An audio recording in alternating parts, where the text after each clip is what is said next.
Жүзүнөн нуру чачырап, жанара турат жаркырап, ар дайым биздин бактыга бар болгон аруак деп Жети Көз районуна караштуу Боз Бешик айылынын кымбаттуу тургуну Мырзабек кызы Жанараны 21 март Ноорус менен бирге кирип келген өздүк майрамы менен куттуктайбыз.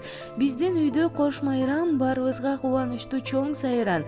Куттуу болсун туулган күнүң, мына бүгүн айтылат көп тилектер. Өмүр деген жылуулугун арнасын, жакшылыктар улам-улам жандасын.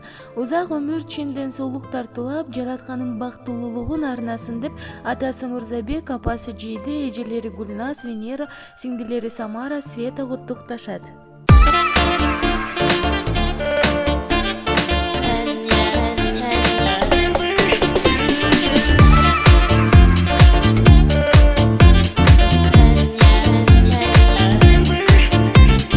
Жашоодо кымбатым алтындай бир тууганым, ар дайым амандык жараткандан сурарым. Сый менен толтуруп тагдырдым